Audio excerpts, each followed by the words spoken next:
महिम्नः पारं ते परमविदुषो यद्यसदृशी स्तुतिर्ब्रह्मादीनामपि तदवसन्नस्त्वयि गिरः अथावच्यः सर्वस्वमतिपरिणामावधिगृणन् ममाप्येष स्तोत्रे हरनिरपवादः परिकरः अतीतः पन्धानं तव च महिमा वा मनसयोः अतद्व्यवृत्यायं चकितमभिधत्ते श्रुतिरपि स कस्य स्तोतव्यः कतिविधगुणकस्य विषयः पदे त्वर्वाचीने पतति न मनः कस्य न वच मधुस्पीता वाच परममृतं निर्मितवतः तव ब्रह्मन् किं वागपि सुरगुरोर्विस्मयपदम् मम त्वेतां वाणीं गुणकथनपुण्येन भवतः पुनामीत्यर्थे समधन बुद्धिर्व्यवसिता तवैश्वर्यं यत्तज्जगदुदय रक्षा प्रलयकृत् त्रयीवस्तु व्यस्तं तिसृषु गुणभिन्नासु तनुषु अभव्यानामस्मिन् वरदरमणीयामरमणीं विहन्तुं व्याक्रोशीं विदधतैहैके जडधिया किमिह किं कायस्य खलु किमुपायस्त्रिभुवनम् किमाधारो धाता सृजति किमुपादानमिति च अतर्कीश्वरे त्वय्यनवसरदुःस्थो हतधिया कुतर्को हेयं कांश्चित् मुखरयति मोहाय जगता अजन्मानो लोकः किमवयववन्तोऽपि जगताम् अधिष्ठातारं किं भवविधिरनादृत्य भवति अनीशो वा कुर्याद्भुवनजनने कः परिकरो यतो मन्दस्त्वां प्रत्यमरवरसंसेरतैमे त्रयी सांख्यं योगः पशुपतिमतं वैष्णवमिति प्रभिन्ने प्रस्थाने परमिदमदः पद्यमिति च रुचीनां वैचित्र्याद्रुजुकुटिलनानापथजुषाम् नृणामेको गम्यस्त्वमसि पयसामर्णवैव महोक्षः खट्वाङ्गं परशुरजिनं भस्मफणिना कपालं चेति यत्तव वरदतन्त्रोपकरणम्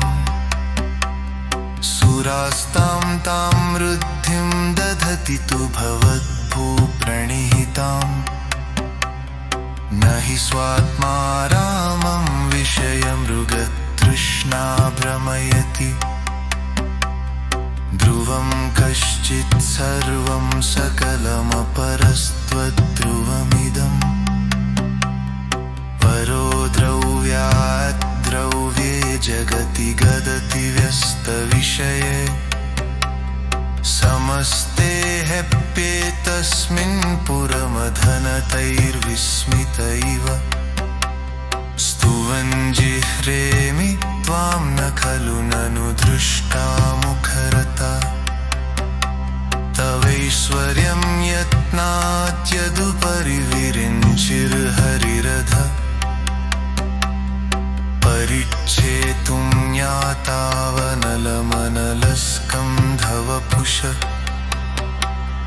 ततो भक्तश्रद्धाभरगुरुगृणद्भ्यां गिरिशयत् स्वयं तस्थेताभ्यां तव किमनुवृत्तिर्न फलति अयत्नादासाद्य त्रिभुवनमवैरव्यतिकरम् दशास्यो यद्बाहूनभृतरणकण्डूपरवशान् शिरः पद्मश्रेणीरचितचरणाम्भोरुहबले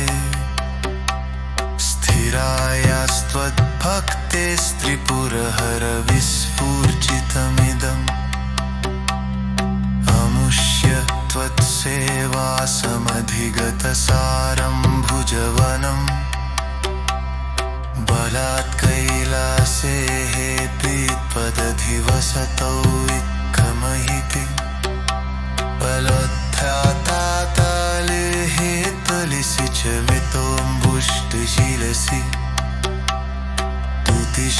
तुतिष्ठाप्पय्यासि बहुमतचितो न हि यतिकलम्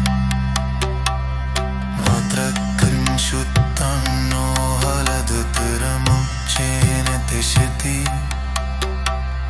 निदिश्चित्ते बागा परिजनविधीये घोन न दच्चित्तं तुस्मिं गरिमसितरिकप्चरणये न दुस्साक्तं मेट्टीभ्यनितिशिरसस्त्वय्यरनति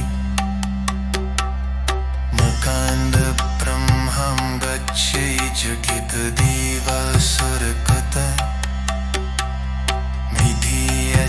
मिथीयस्यासीत्यस्ति नयनविषं संहृतवत्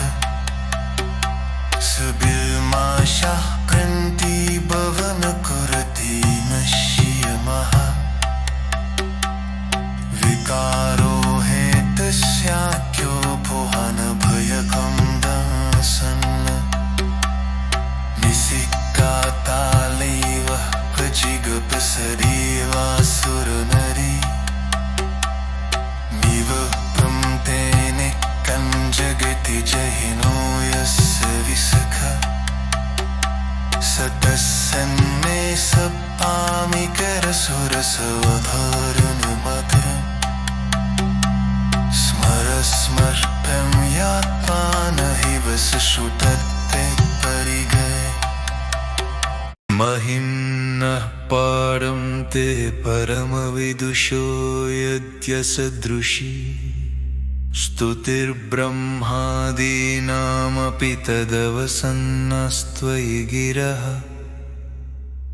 अथावच्य सर्वस्वमतिपरिणामावधिगृणन् ममाप्येष स्तोत्रे हरनिरपवादः परिकरः अतीतः पन्धानं तव च महिमा वा मनसयोः अतद्व्यवृत्यायं चकितमभिधत्ते श्रुतिरपि सकस्य स्तोतव्यः कतिविधगुणकस्य विषयः पदे त्वर्वाचीने पतति न मनः कस्य न वच मधुस्पीता वाच परममृतं निर्मितवतः तव ब्रह्मन् किं वागपि सुरगुरोर्विस्मयपदम् मम त्वेतां वाणीं गुणकथनपुण्येन भवतः पुनामीत्यर्थे समधन बुद्धिर्व्यवसिता तवैश्वर्यं यत्तज्जगदुदय रक्षा प्रलयकृत् त्रयीवस्तु व्यस्तं तिसृषु गुणभिन्नासु तनुषु अभव्यानामस्मिन् वरदरमणीयामरमणीं विहन्तुं व्याक्रोशीं विदधतैहैके जडधिया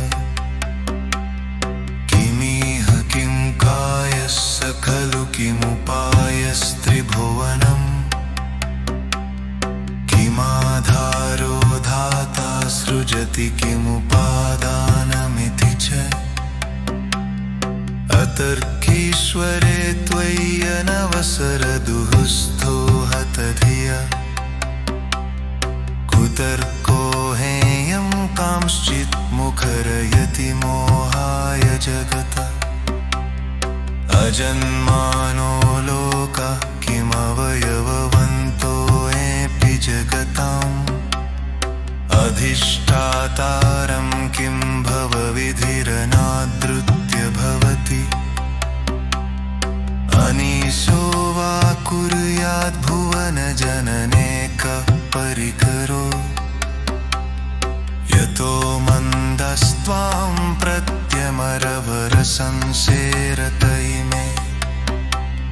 त्रयी सांख्यं योगः पशुपतिमतं वैष्णवमिति प्रभिन्ने प्रस्थाने परमिदमदपद्यमिति च रुचीनां वैचित्र्याद्रुजुकुटिलनानापथजुषाम् नृणामेको गम्यस्त्वमसि पयसामर्णवैव महोक्ष खट्वाङ्गं परशुरजिनं भस्मफणिन कपालं चेति यत्तव वरदतन्त्रोपकरणम् सुरास्तां तां वृद्धिं दधति तु भवद्भूप्रणिहिताम् न हि स्वात्मा रामं विषयमृगतृष्णा भ्रमयति ध्रुवं कश्चित् सर्वं सकलमपरस्त्वद्ध्रुवमिदम् परो द्रव्यात् द्रव्ये जगति गदति व्यस्तविषये समस्ते ह्यप्येतस्मिन् पुरमधनतैर्विस्मित इव स्तुवन् जिह्रेमि त्वां न खलु ननु दृष्टा मुखरता तवैश्वर्यं यत्नात्यदुपरि विरिञ्चिर्हरिरध परिच्छेतुं ज्ञातावनलमनलस्कन्धवपुष ततो भक्तश्रद्धाभरगुरुगृणद्भ्यां गिरिशयत् स्वयं तस्थेताभ्यां तव किमनुवृत्तिर्न फलति अयत्नादासाद्य त्रिभुवनमवैरव्यतिकरम् दशास्यो यद्बाहूनभृतरणकण्डूपरवशान् शिरः पद्मश्रेणीरचितचरणाम्भोरुहबले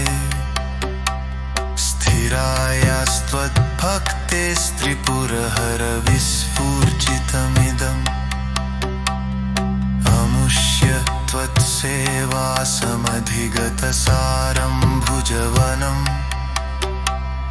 बलात् कैलासे त्वदधिवसतौ इत्थमहिति बलोत्थ्याताताले हेतलिसि च वितोऽम्बुष्टशिलसि तुतिष्ठाप्यय्यासि बहुमतचितो न हि यति खल मात्रकृञ्चुत्तं नो हलदुतरमुच्चेन तिष्ठति यदश्चित्ते बागा परिजनविधीये घोन न दच्चित्तं तुस्मिं गरिमसितरिकचरणये न दुस्साक्तं मेट्टिधनितिशिरसस्त्वय्यरनति मकान्दब्रह्मं गच्छै जकितदिवस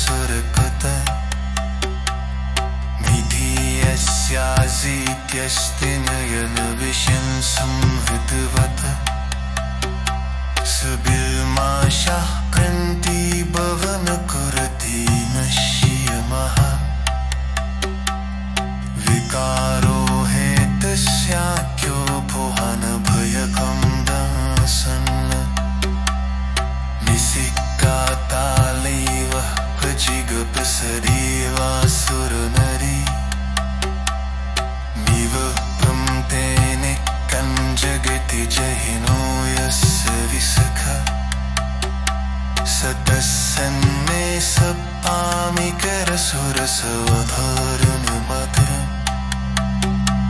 स्मरस्मर्प्यं यात्मा नहि वसुषुतत्ते परिगए महिम्नः पारं ते परमविदुषो यद्यसदृशी स्तुतिर्ब्रह्मादीनामपि तदवसन्नस्त्वयि गिरः अथावच्यः सर्वस्वमतिपरिणामावधिगृह्णन् ममाप्येष स्तोत्रे हरनिरपवादः परिकरः अतीतः पन्धानं तव च महिमा वा मनसयोः अतद्व्यवृत्यायं चकितमभिधत्ते श्रुतिरपि स कस्य स्तोतव्यः कतिविधगुणकस्य विषयः पदे त्वर्वाचीने पतति न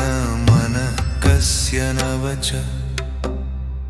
मधुस्पीता वाच परममृतं निर्मितवतः तव ब्रह्मन् किं वागपि सुरगुरोर्विस्मयपदम् मम त्वेतां वाणीं गुणकथनपुण्येन भवतः पुनामीत्यर्थे समधन बुद्धिर्व्यवसिता तवैश्वर्यं यत्तज्जगदुदय रक्षा प्रलयकृत्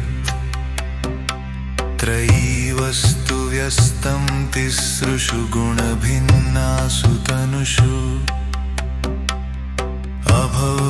अभव्यानामस्मिन् वरदरमणीयामरमणीं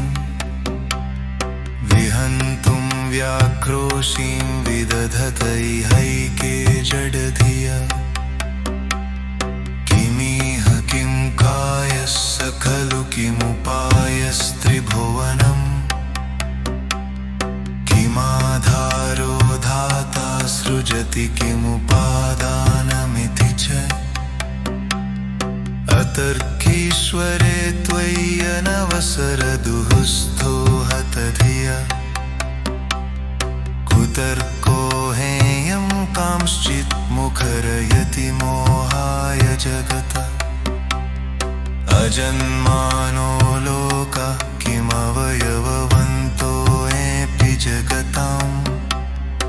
अधिष्ठातारं किं भवविधिरनादृत्य भवति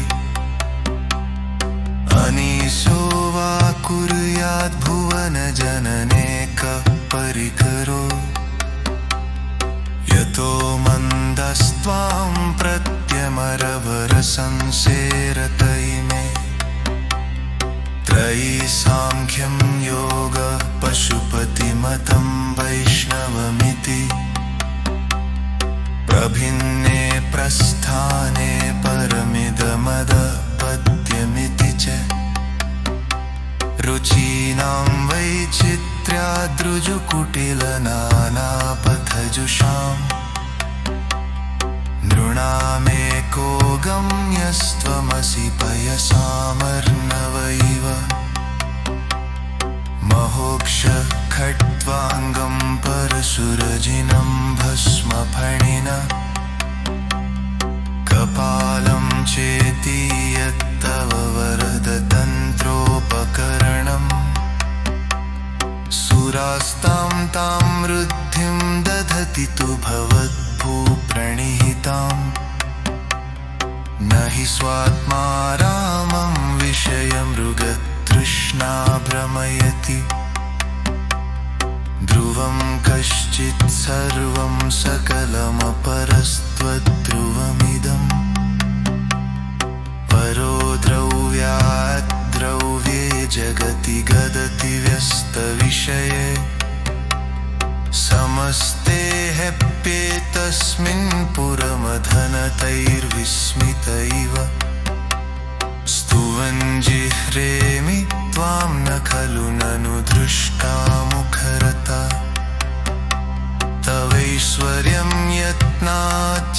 परिविरिञ्चिर्हरिरध परिच्छेतुं ज्ञातावनलमनलस्कन्धवपुष ततो भक्तश्रद्धाभरगुरुगृणद्भ्यां गिरिशयत् स्वयं तस्थेताभ्यां तव किमनुवृत्तिर्न फलति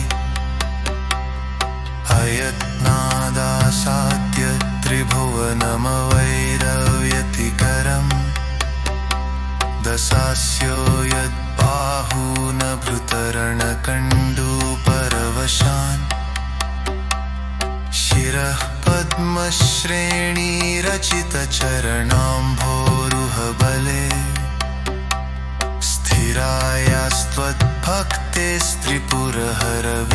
स्थिरायास्त्वद्भक्तेस्त्रिपुरहरविस्फूर्जितमिदम् अमुष्य त्वत्सेवासमधिगतसारं भुजवनम् बलात् कैलासे पीत्पदधिवसतौ इत्थमहिति बलोत्थ्याताताले हेतलिसि च वितोऽम्बुष्टशिलसि तुतिष्ठाप्यय्यासि बहुमतचितो नहि यतिकल मात्रकृञ्चुत्तं नो हलदुतरमुच्चेन तिष्ठति दिदिश्चित्ते बागा परिजनविधीये घोन न दच्चित्तं तुस्मिं गरिमसितरिकप्चरणये न दुस्साक्तं मेट्टीधनितिशिरसस्त्वय्यरनति मकान्दब्रह्मं गच्छै चकितदेवासुरकृत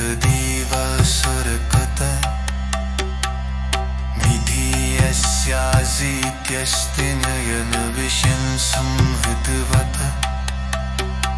सुबिल्माशाः क्रन्तिभवनकुरति नश्यमः विकारो हेतस्याख्यो भुवनभयकं दासन् निसिक्कातालैव जिगपसरीवासुरनरी विवप्रं तेने कञ्जगति जहिनो यस्य विसख सतस्सन्मे सपामिकरसुरसवधारणमधुरम् स्मर स्मर्प्यं यात्मानहि वसुषुतत्ते परिगये महिम्नः पारं ते परमविदुषो यद्यसदृशी स्तुतिर्ब्रह्मादीनामपि तदवसन्नस्त्वयि गिरः अथावच्य सर्वस्वमतिपरिणामावधिगृणन् ममाप्येष स्तोत्रे हरनिरपवादः परिकरः अतीतः पन्धानं तव च महिमा वा मनसयोः अतद्व्यवृत्यायं चकितमभिधत्ते श्रुतिरपि स कस्य स्तोतव्यः कतिविधगुणकस्य विषयः पदे त्वर्वाचीने पतति न मनः कस्य न वच मधुस्पीता वच परममृतं निर्मितवतः तव ब्रह्मन् किं वागपि सुरगुरोर्विस्मयपदम् मम त्वेतां वाणीं गुणकथनपुण्येन भवतः पुनामीत्यर्थे समधन बुद्धिर्व्यवसिता तवैश्वर्यं यत्तज्जगदुदय रक्षा प्रलयकृत् त्रयीवस्तु व्यस्तं तिसृषु गुणभिन्नासु तनुषु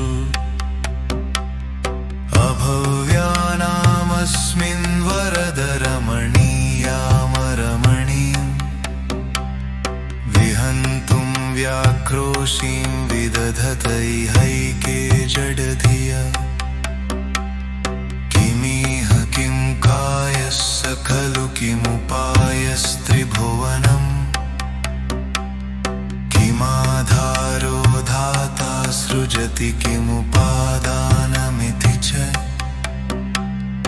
अतर्कीश्वरे त्वय्यनवसरदुःस्थो हतधिया कुतर्को हेयं कांश्चित् मुखरयति मोहाय जगत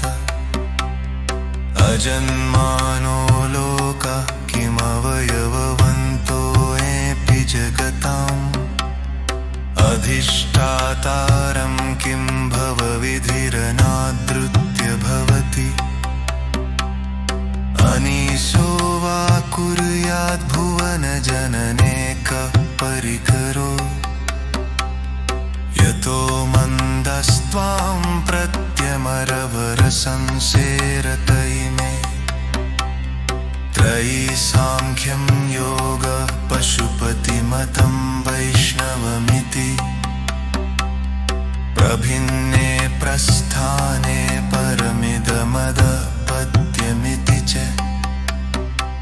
रुचीनां वैचित्र्याद्रुजुकुटिलनानापथजुषाम् नृणामेको गम्यस्त्वमसि पयसामर्णवैव महोक्ष खट्वाङ्गं परशुरजिनं भस्मफणिना कपालं चेति यत्तव वरदतन्त्रोपकरणम्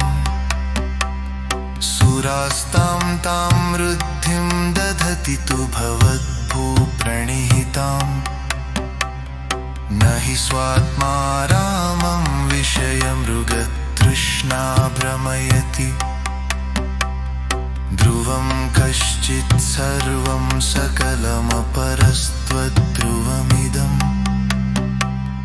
परो द्रव्यात् द्रव्ये जगति गदति व्यस्तविषये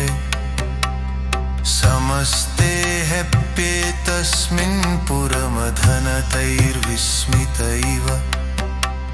स्तुवन् जिह्रेमि त्वां न खलु ननु दृष्टा मुखरता तवैश्वर्यं यत्नात्यदुपरि विरिञ्चिर्हरिरध परिच्छेतुं ज्ञातावनलमनलस्कन्धवपुष ततो भक्तश्रद्धाभरगुरुगृणद्भ्यां गिरिशयत् स्वयं तस्थेताभ्यां तव किमनुवृत्तिर्न फलति अयत्नादासाद्य त्रिभुवनमवैरव्यतिकरम् दशास्यो यद्बाहूनभृतरणकण्डूपरवशान् शिरः पद्मश्रेणीरचितचरणाम्भोरुहबले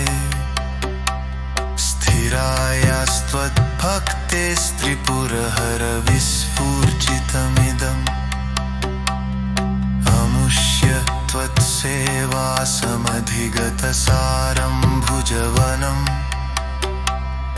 बलात् कैलासे पीत्पदधिवसतौ इत्थमहिति बलोत्थ्याताताले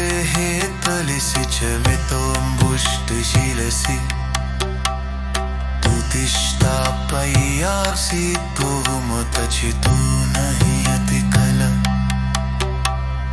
मात्रकृञ्चुत्तं नो हलदुतरमुच्चेन तिष्ठति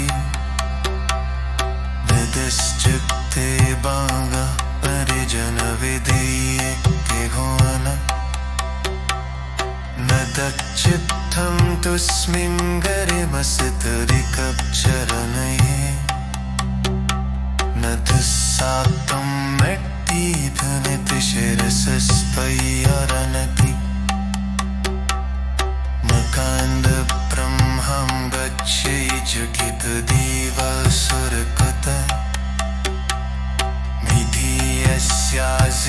यस्तिनयन विषं संहृतवत सबिल्माशाः क्रन्तिभवन कुरति नश्यमः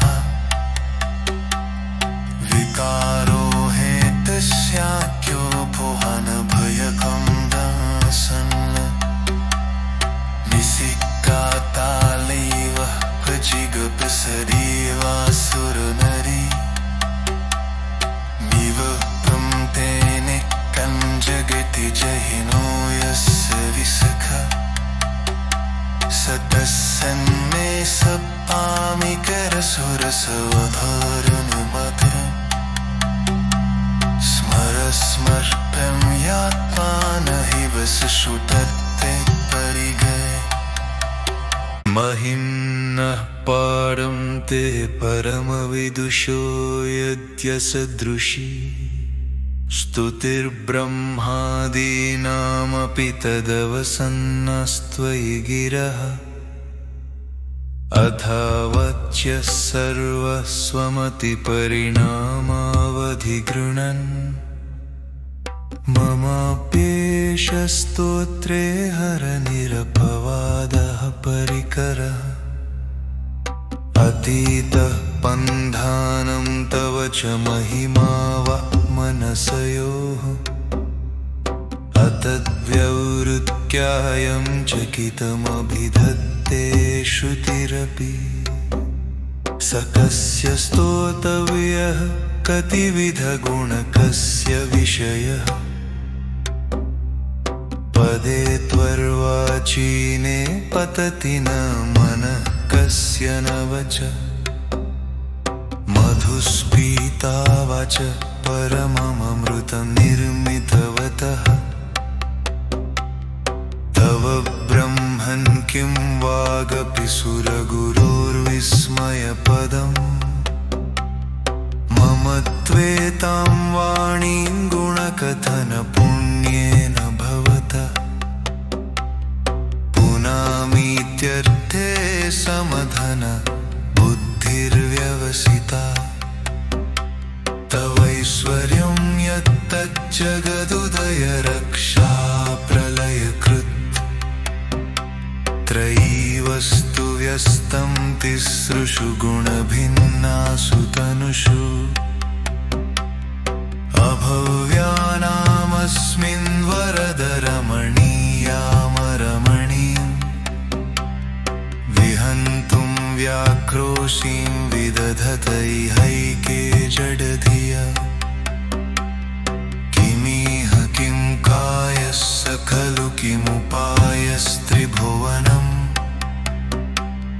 किमाधारो धाता सृजति किमुपादानमिति च अतर्कीश्वरे त्वय्यनवसरदुःस्थो हतधिया कुतर्को हेयं कांश्चित् मुखरयति मोहाय जगता अजन्मानो लोका किमवयववन्तोऽपि जगताम् अधिष्ठातारं किं भवविधिरनादृत्य भवति अनीशो वा कुर्याद्भुवनजनने कः परिकरो यतो मन्दस्त्वां प्रत्यमरवरसंसेरतैमे त्रयी सांख्यं योगः पशुपतिमतं वैष्णवमिति प्रभिन्ने प्रस्थाने परमिदमदपद्यमिति च रुचीनां वैचित्र्याद्रुजुकुटिलनानापथजुषाम् नृणामेको गम्यस्त्वमसि पयसामर्णवैव महोक्षखट्वाङ्गं परशुरजिनं भस्मफणिना कपालं चेति यत्तव वरदतन्त्रोपकरणम् सुरास्तां तां वृद्धिं दधति तु भवद्भूप्रणिहिताम् हि स्वात्मा रामं विषयमृगतृष्णा भ्रमयति ध्रुवं कश्चित् सर्वं सकलमपरस्त्वद्ध्रुवमिदम् परो द्रव्यात् द्रव्ये जगति गदति व्यस्तविषये समस्ते ह्यप्येतस्मिन् पुरमधनतैर्विस्मित इव स्तुवन् जिह्रेमि त्वां न खलु ननु दृष्टा मुखरता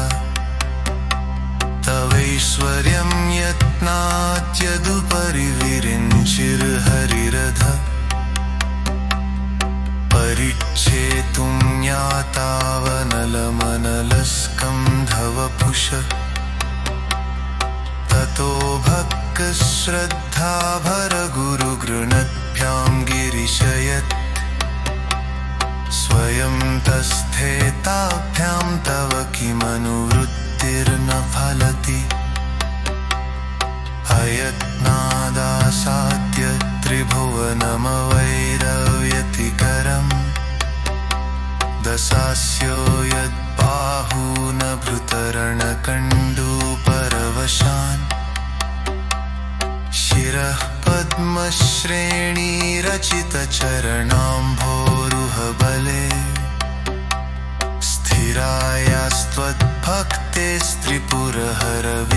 स्थिरायास्त्वद्भक्तेस्त्रिपुरहरविस्फूर्जितमिदम् अमुष्य त्वत्सेवासमधिगतसारं भुजवनम् बलात् कैलासे हेत्विपदधिवसतौ इत्थमहिति बलध्याताताले हेतलिसि च वितोऽम्बुष्टशिलसि तुतिष्ठाप्यय्यासि बहुमतचितो न हि यतिकल मात्रकञ्चुत्तं नो हलदुतरमुच्चेन तिष्ठति निदिश्चित्ते बागा परिजनविधीये घोन न दच्चित्तं तुस्मिन् गरिमसितरिकप्चरणये न दुस्साक्तं मेट्टीधनितिशिरसस्त्वय्यरनति मकान्दब्रह्मं गच्छै चकितदेवासुरकृत विधीयस्यासीत्यस्ति नयनविषयं संहृतवत् सुबिल्माशाः क्रन्तिभवनकुरति नश्यमः विकारो हेतस्याख्यो भुवनभयकं दासन् निसिक्कातालैव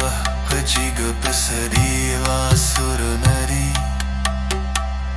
विवहं तेने कञ्जगति जहिनो यस्य विसख सतस्सन्मे सपामिकरसुरसवधारणमधुरम् स्मरस्मर्प्यं यात्मान हि वसुषुतत्ते परिगये महिम्नः पारं ते परमविदुषो यद्यसदृशी स्तुतिर्ब्रह्मादीनामपि तदवसन्नस्त्वयि गिरः अथावच्य सर्वस्वमतिपरिणामावधिगृणन् ममाप्येष स्तोत्रे हरनिरपवादः परिकरः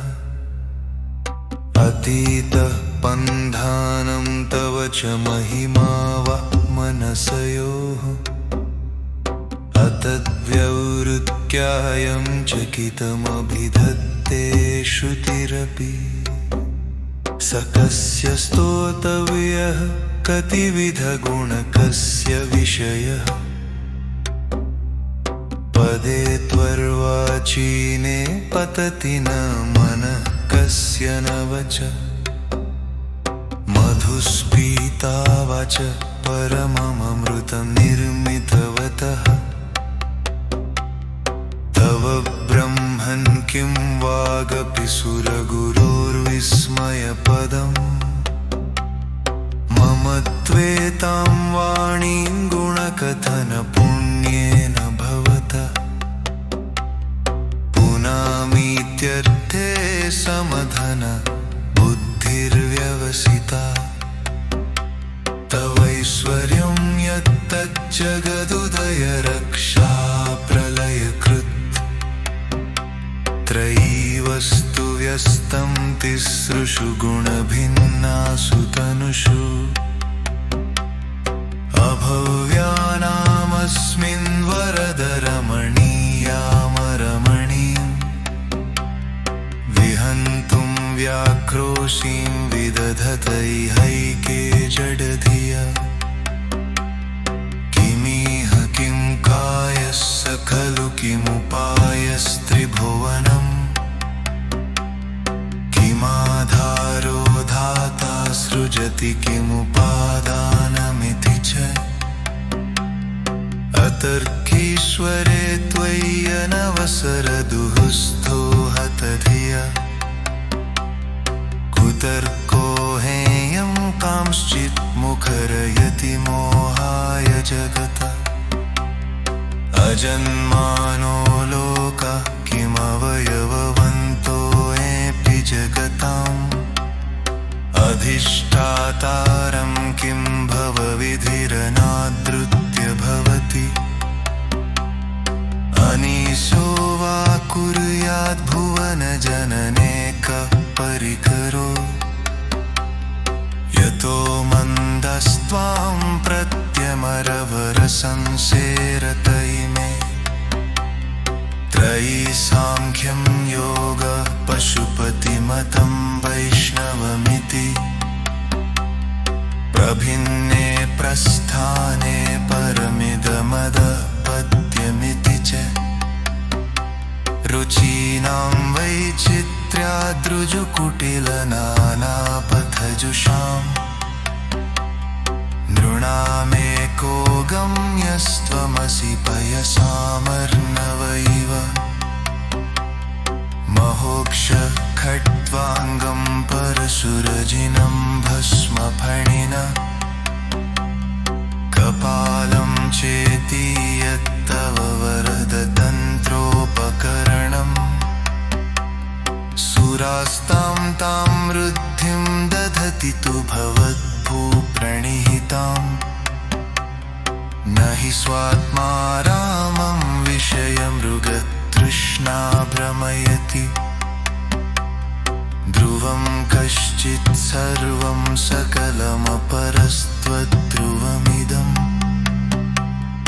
परो द्रव्यात् द्रव्ये जगति गदति व्यस्तविषये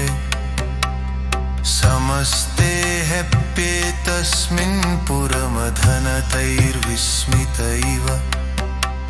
स्तुवन् जिह्रेमि त्वां न खलु ननु दृष्टा मुखरता तवैश्वर्यं यत्नात्यदुपरि विरिञ्चिर्हरिरथ परिच्छेतुं ज्ञातावनलमनलस्कन्धवपुष ततो भक्तश्रद्धाभरगुरुगृणद्भ्यां गिरिशयत् स्वयं तस्थेताभ्यां तव किमनुवृत्तिर्न फलति अयत्नादासाद्य त्रिभुवनमवैरव्यतिकरम् दशास्यो यद्बाहूनभृतरणकण्डूपरवशान् शिरः पद्मश्रेणीरचितचरणाम्भोरुहबले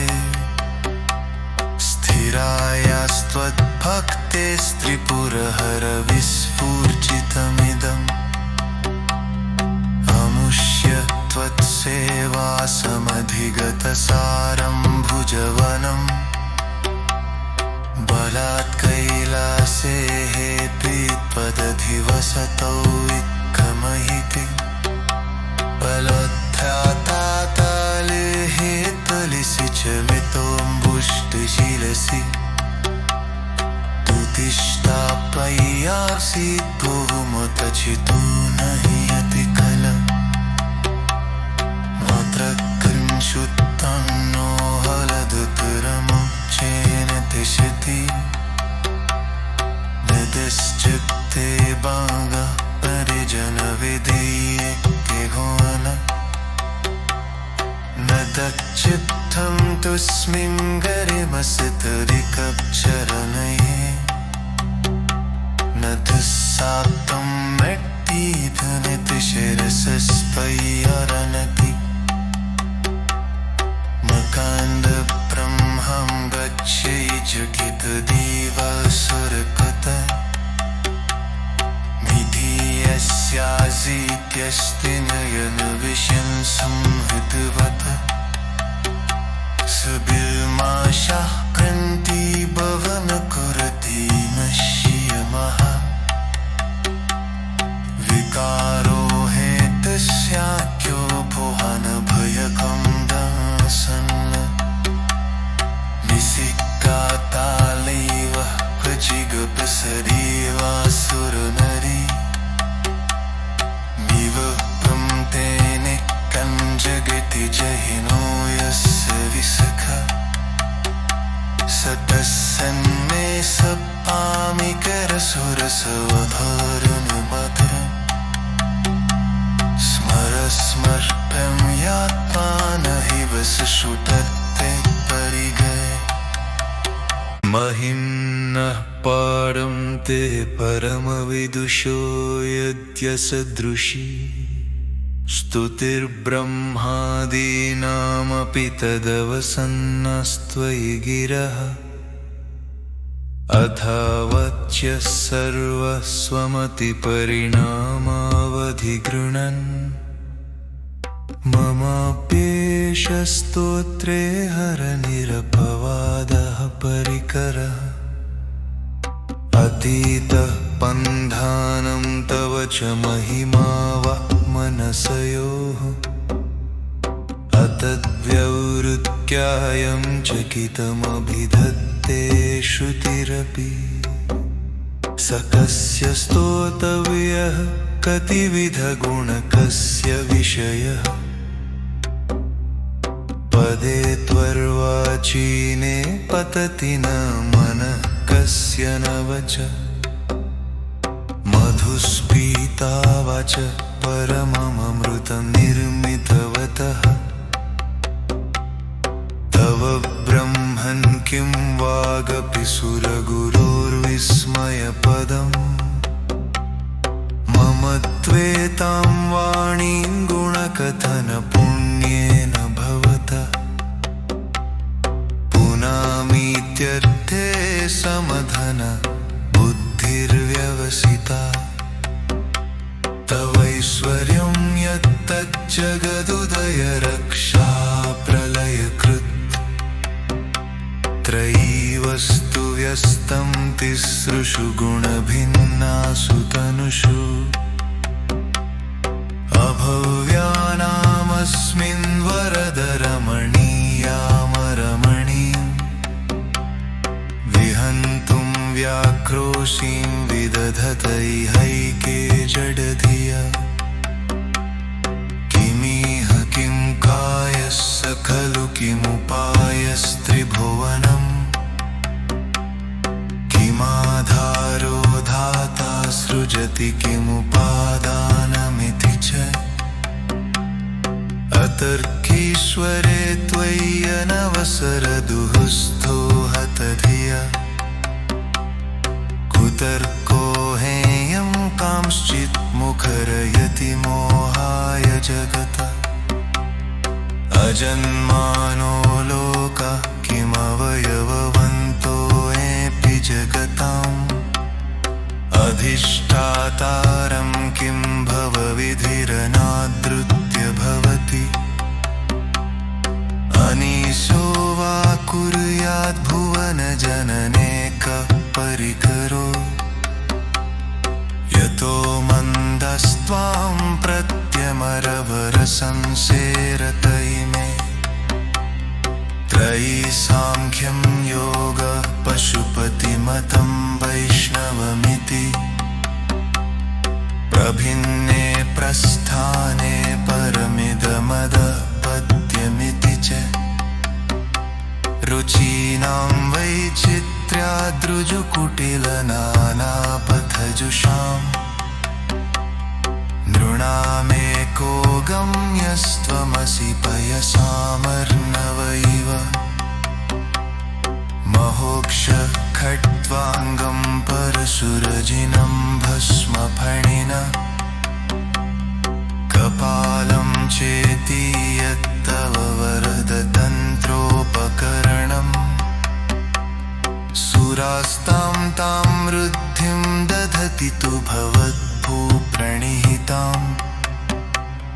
न हि स्वात्मा रामं विषयमृगतृष्णा भ्रमयति ध्रुवं कश्चित् सर्वं सकलमपरस्त्वद्ध्रुवमिदम् परो द्रव्यात् द्रव्ये जगति गदति व्यस्तविषये समस्ते ह्यप्येतस्मिन् पुरमधनतैर्विस्मित इव स्तुवन् जिह्रेमि त्वां न खलु ननु दृष्टा मुखरता तवैश्वर्यं यत्नात्यदुपरि विरिञ्चिर्हरिरथ परिच्छेतुं ज्ञातावनलमनलस्कन्धवपुष ततो भक्तश्रद्धाभरगुरुगृणद्भ्यां गिरिशयत् स्वयं तस्थेताभ्यां तव किमनुवृत्तिर्न फलति अयत्नादासाद्य त्रिभुवनमवैरव्यतिकरम् दशास्यो यद्बाहूनभृतरणकण्डूपरवशान् शिरः पद्मश्रेणीरचितचरणाम्भोरुहबले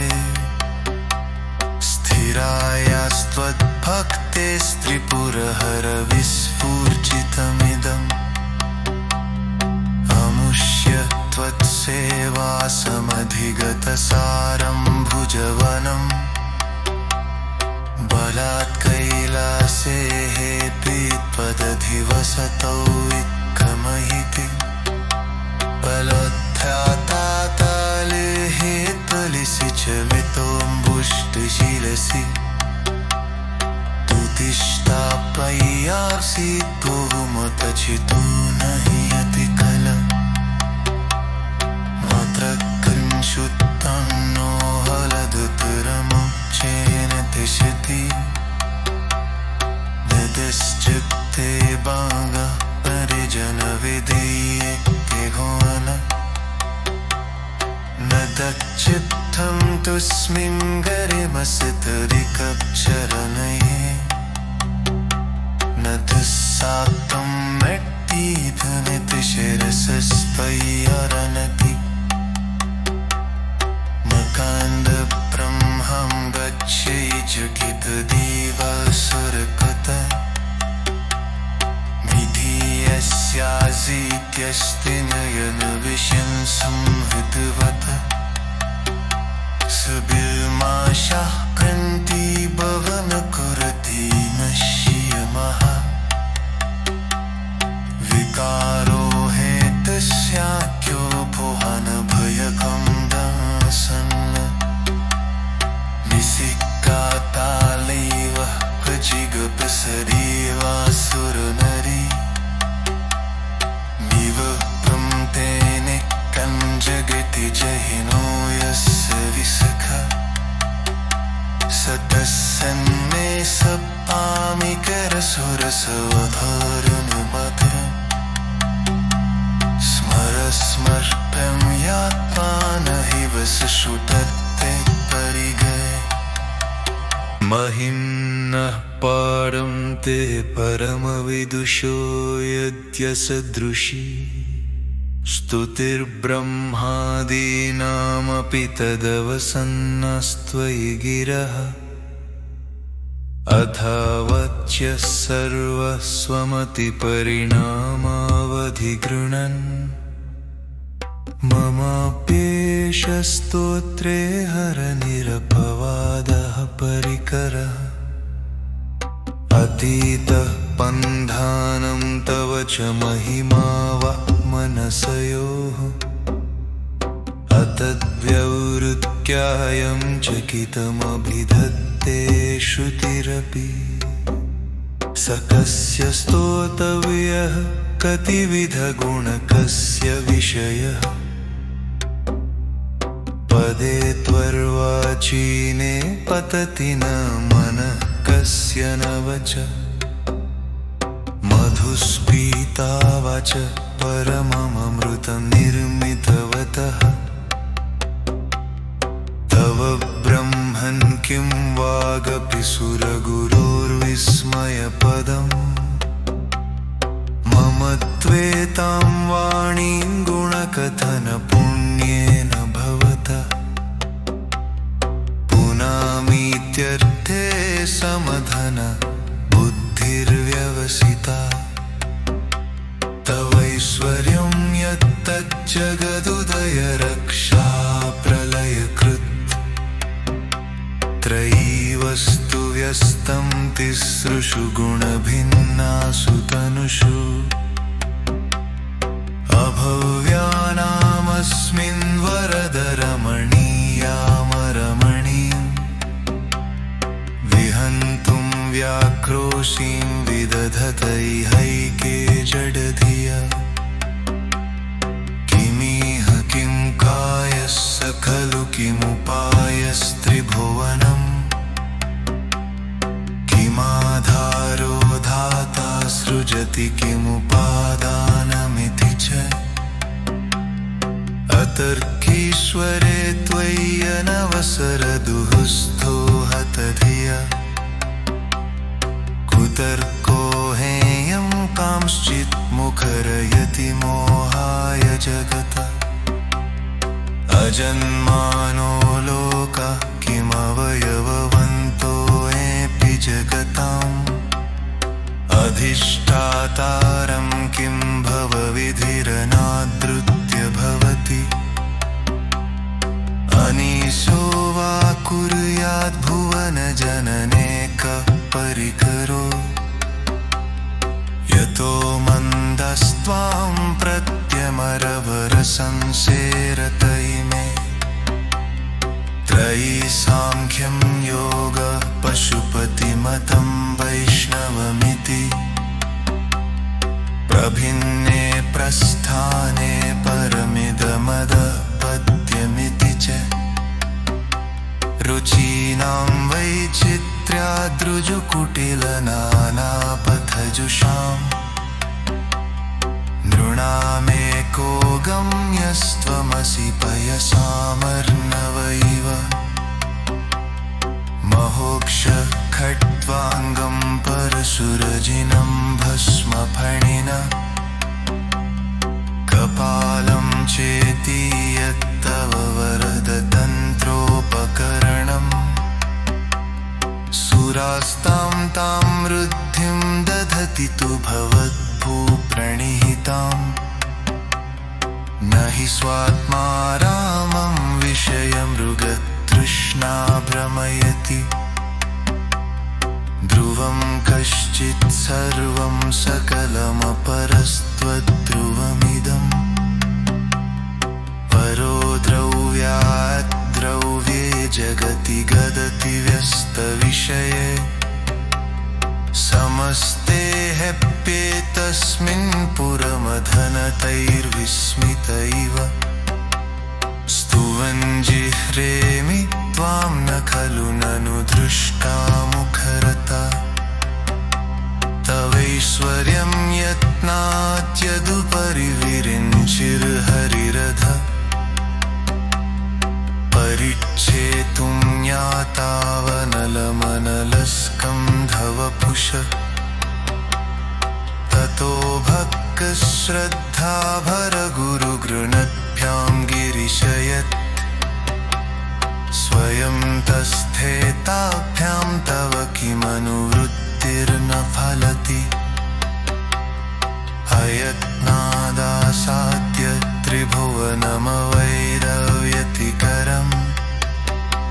दशास्यो यद्बाहूनभृतरणकण्डूपरवशान् शिरः पद्मश्रेणीरचितचरणाम्भोरुहबले स्थिरायास्त्वद्भक्तेस्त्रिपुरहर विस्फूर्जितमिदम् अमुष्य त्वत्सेवासमधिगतसारं भुजवनम् बलात् कैलासे प्रीत्पदधिवसतौ इत्थमहिति बलोद्ध्याताताले हेतलिसि च वितोऽम्बुष्टशिलसि तुतिष्ठाप्यय्यासीत् बहुमतचितो न हि यति खल मात्र कंशुत्तं नो हलदुतरमुच्चेन तिष्ठति निदिश्चित्ते बागा परिजनविधीये घोन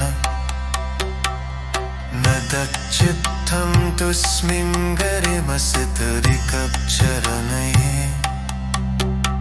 न दुस्साक्तं मेट्टिधनितिशिरसस्त्वय्यरनति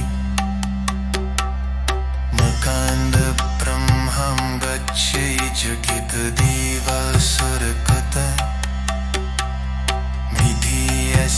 मिथीयस्यासीत्यस्ति नयनविषं संहृतवत् सुबिल्माशाः क्रन्तिभवनकुरति नश्यमः विकारो हेतस्याख्यो भुवनभयकं दासन् निसिक्कातालैव प्रजिगपसरीवासुरनरी विवक्तं तेने कञ्जगति जहिनो यस्य विसख सतस्सन्मे सपामिकरसुरसवधारणमधुरम् स्मरस्मर्प्यं यात्मानहि वसुषुतत्ते परिगये महिम्नः पारं ते परमविदुषो यद्यसदृशी स्तुतिर्ब्रह्मादीनामपि तदवसन्नस्त्वयि गिरः अथावच्य सर्वस्वमतिपरिणामावधिगृणन् ममाप्येष स्तोत्रे हरनिरपवादः परिकरः अतीतः पन्धानं तव च महिमा वा मनसयोः अतद्व्यवृत्यायं चकितमभिधत्ते श्रुतिरपि स कस्य स्तोतव्यः कतिविधगुणकस्य विषयः पदे त्वर्वाचीने पतति न मनः कस्य न वच मधुस्पीता वाच परममृतं निर्मितवतः तव ब्रह्मन् किं वागपि सुरगुरोर्विस्मयपदम् मम त्वेतां वाणीं गुणकथनपुण्येन भवतः पुनामीत्यर्थे समधन बुद्धिर्व्यवसिता तवैश्वर्यं यत्तज्जगदुदय रक्षा प्रलयकृत् त्रयीवस्तु व्यस्तं तिसृषु गुणभिन्नासु तनुषु अभव्यानामस्मिन् वरदरमणीयामरमणीं विहन्तुं व्याक्रोशीं विदधत् तैहैके जडधिया किमिह किं कायस्स खलु किमुपायस्त्रिभुवनम् किमाधारो धाता सृजति किमुपादानमिति च अतर्कीश्वरे त्वय्यनवसरदुःस्थो हतधिया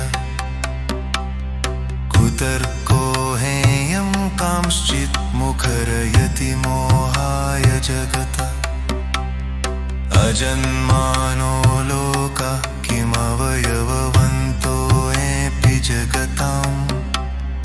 अधिष्ठातारं किं भवविधिरनादृत्य भवति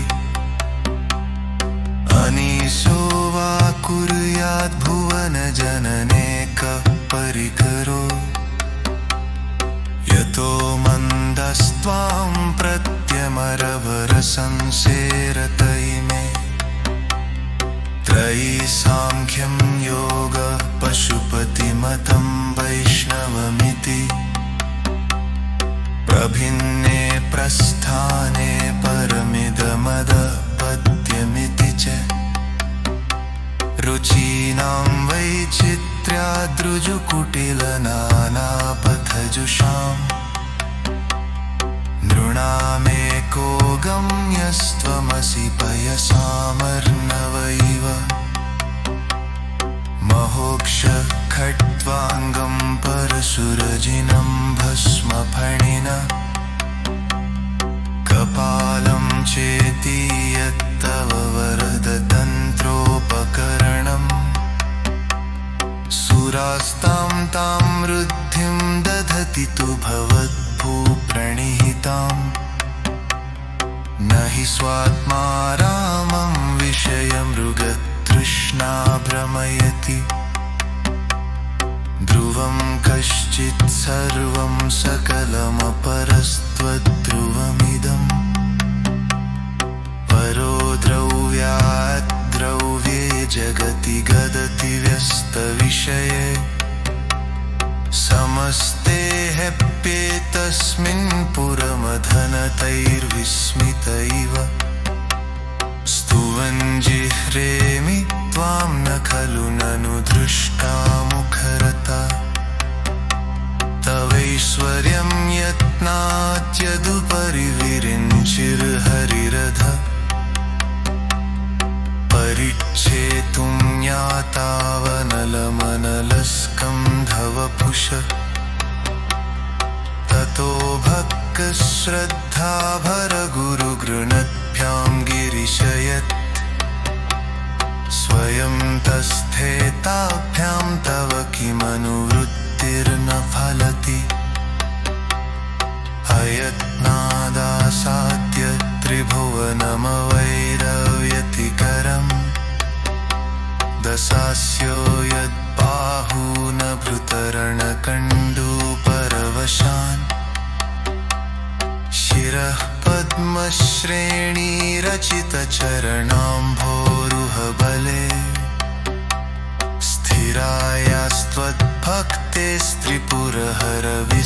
स्थिरायास्त्वद्भक्तेस्त्रिपुरहरविस्फूर्जितमिदम् अमुष्य त्वत्सेवासमधिगतसारं भुजवनम्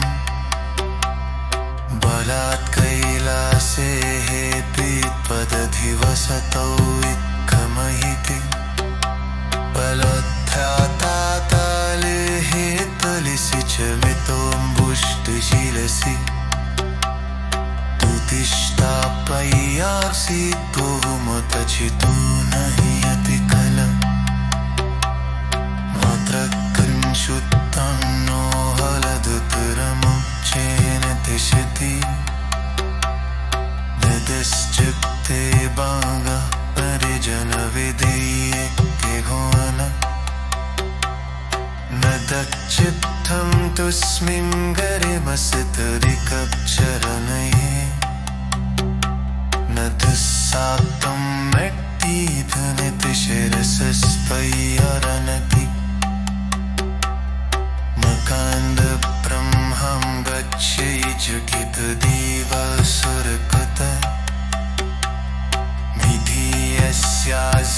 यत्यस्तिनयन विषं संहृतवत सबिल्माशाः क्रन्तिभवन कुरति नश्यमः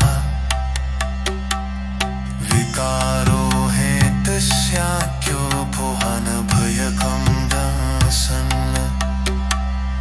निसिक्कातालैव क्वचिगपसरीवासुरनरी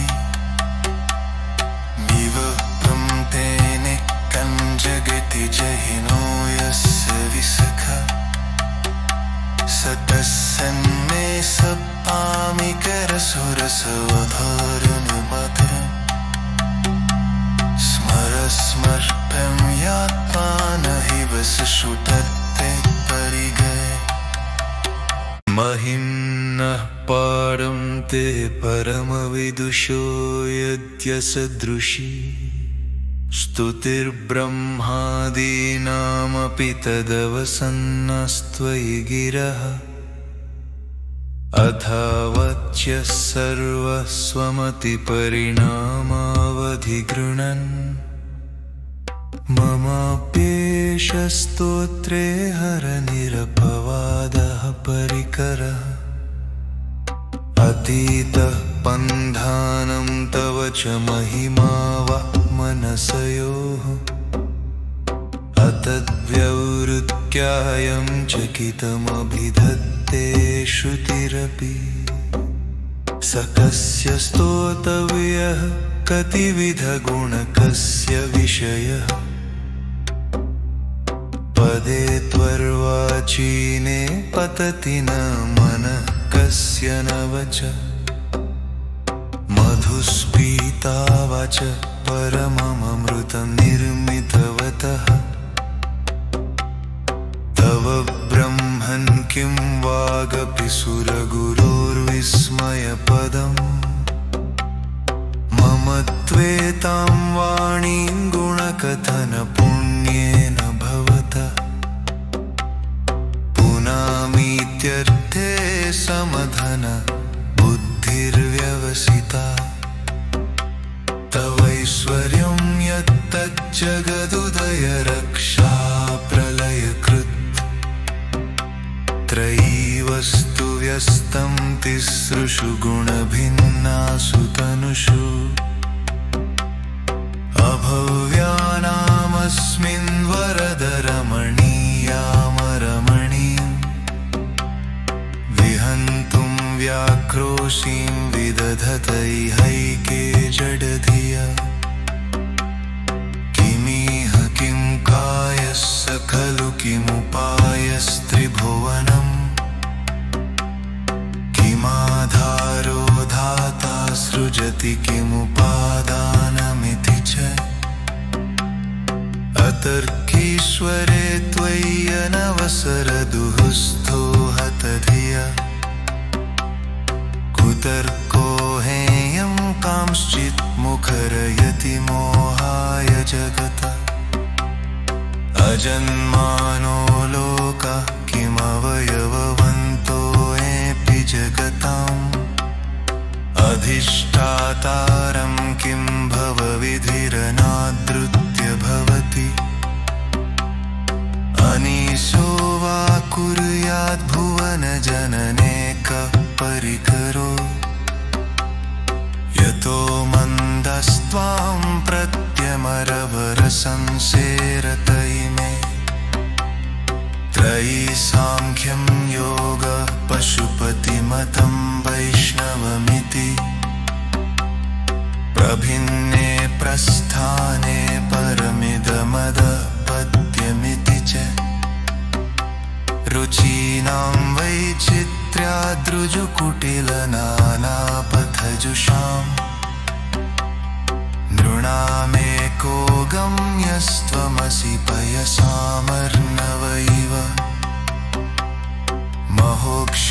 महोक्षखट्वाङ्गं परशुरजिनं भस्मफणिना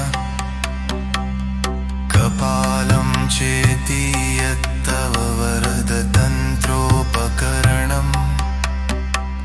सुरास्तां तां वृद्धिं दधति तु भवद्भूप्रणिहिताम् हि स्वात्मा रामं विषयमृगतृष्णा भ्रमयति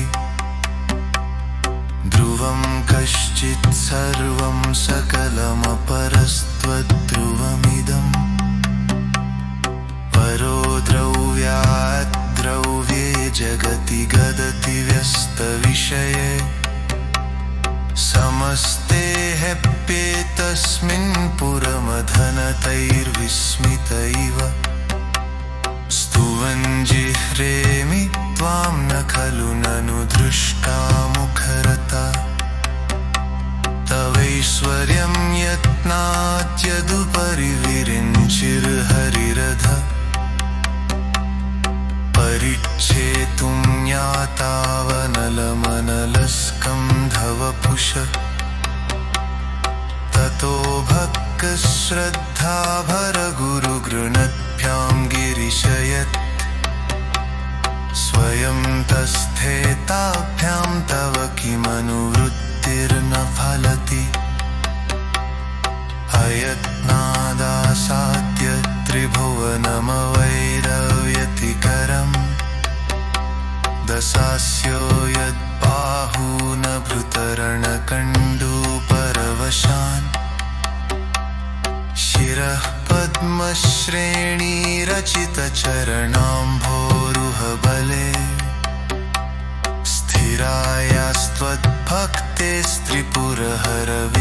स्थिरायास्त्वद्भक्तेस्त्रिपुरहरविस्फूर्जितमिदम् अमुष्य त्वत्सेवासमधिगतसारं भुजवनम् बलात् कैलासे प्रीत्पदधिवसतौ इत्थमहिति बलध्याताताले हेत्वलिसि च मितोऽम्बुष्टशिरसि तुतिष्ठाप्यय्यासि बहुमतचितो न हि यतिकल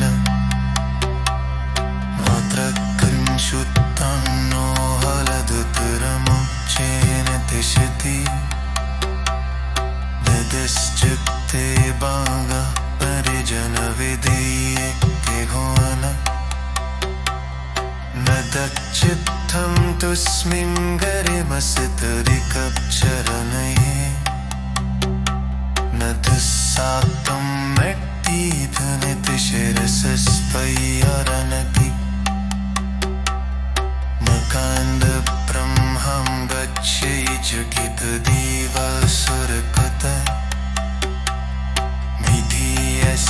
विधीयस्यासीत्यस्ति नयनविषं संहृतवत सुबिर्माशाः क्रन्तिभवन कुरति नश्यमः विकारो हेतस्याख्यो भुवनभयकं दासन् निसिक्कातालैव भजिगपसरीवासुरनरी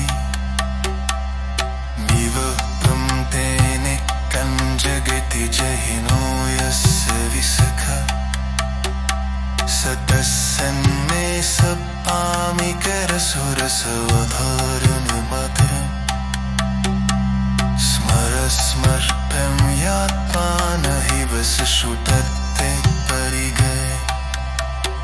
महिम्नः पारं ते परमविदुषो यद्यसदृशी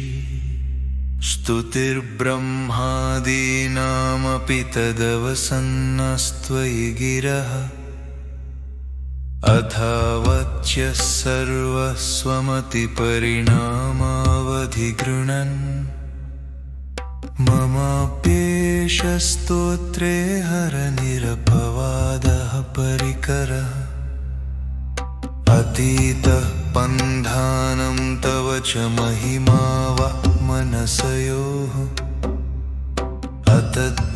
अतद्व्यवृत्यायं चकितमभिधत्ते श्रुतिरपि स कस्य स्तोतव्यः कतिविधगुणकस्य विषयः पदे त्वर्वाचीने पतति न मनः कस्य न वच मधुस्पीता वाच परममृतं निर्मितवतः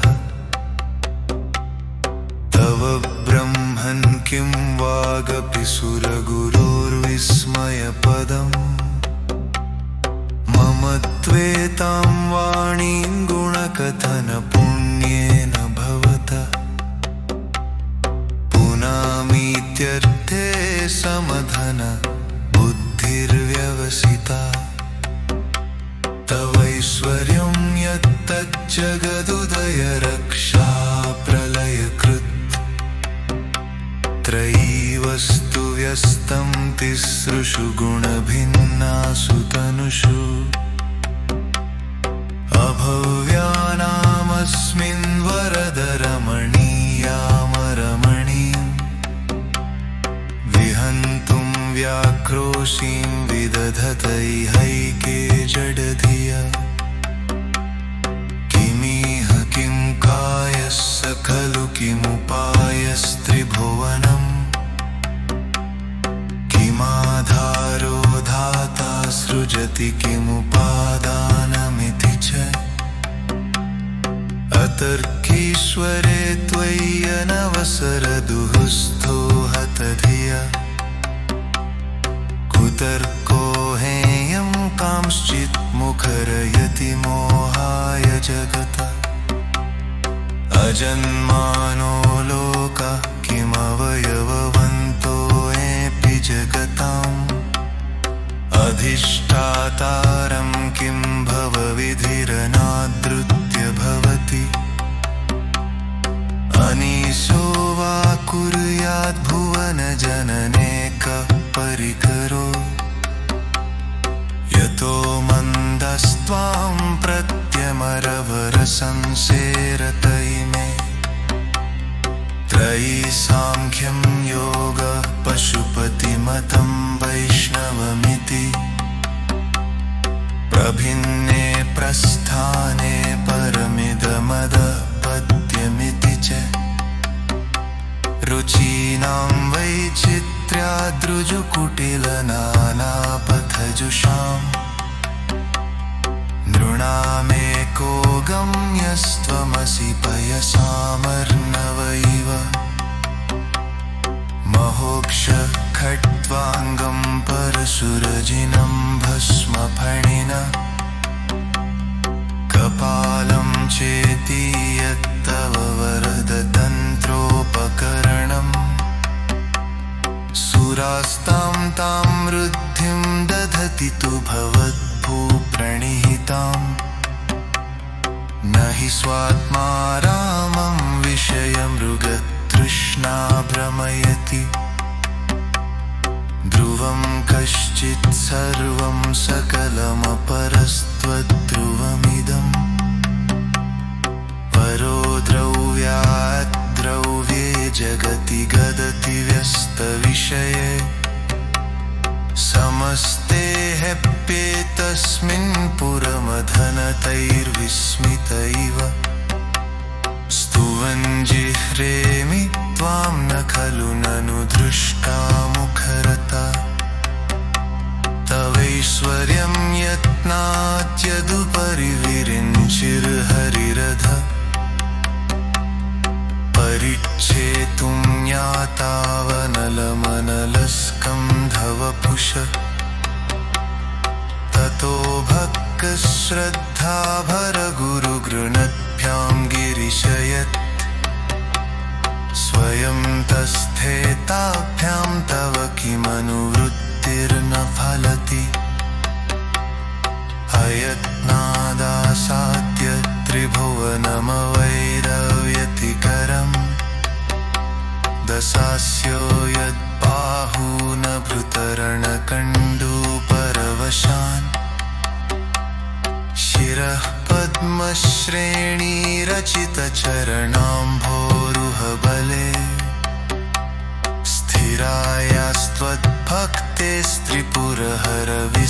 स्थिरायास्त्वद्भक्तेस्त्रिपुरहरविस्फूर्जितमिदम् अमुष्य त्वत्सेवासमधिगतसारं भुजवनम् बलात् कैलासेः पीत्पदधिवसतौ इत्थमहिति